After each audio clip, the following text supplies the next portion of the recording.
લક્ષ્ય ન્યૂઝ, એક નજર, એક લક્ષ્ય. ડભોઈ સિમડિયા ગામે નવી નગરીમાં વરસાદી પાણી ભરાયા. રાત્રે અવિરત વરસાદને પગલે નવી નગરી વિસ્તારમાં ભરાયા પાણી. પાણીના નિકાલને લઈને સ્થાનિક રહીશોનો ભારે રોષ.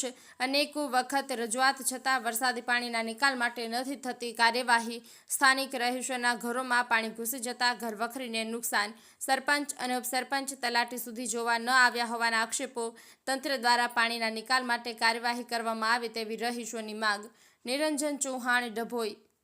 કોઈ જોવા આવતા નહીં અમારે 20 વર્ષથી પાણી ઉલેચ છે સામે કેવી તમારો છોકરો લઈને અમે રહીએ તારા સૌદેના નવે જણાઈ અમે તારા સૌદેના કોઈ જોવા આવતા નહીં બધા ભાગોથી કોઈ જોવા આવતા નહીં અમારે કોઈ ભાગોથી કોઈ જોવા આવતા નહીં 20 વર્ષથી પાણી ઉલેચ છે અમારો છોકરો પાણી ઉલેચ છે આઈને તમે જોઈ જાવ જરી કે કેવા અમે રહીએ છે કે કેવા અમે રહીએ છે છોકરો લઈને કઈ જવાનું તારે કઈ જવાનું અમારે ખાવાનું કોઈ પીવાનું કોઈ અનાજે પલરી જો નિહાળ ખાવાનો નિહાળ છોકરોને કે બડા જઈએ અમે નાનો છોકરો લઈને કઈ જઈએ અમે બસ સ્ટેન્ડ અમાર જવાય પોઝિશન નહીં ઓ બસ સ્ટેન્ડ ખાવાનું હું અમાર છોકરાનો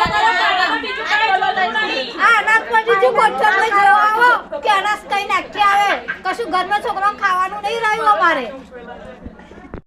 હવે રાત્રે 4 વાગ્યાની વરસાદ આટલો બધો પાણી ભરેલ છે પણ હજુ કોઈ તલાટી સાહેબ કોઈ અધિકારી આ બાજુ કોઈ જોવા આવ્યું નહીં. હવે અમારે પાણીનો નિકાલ છે.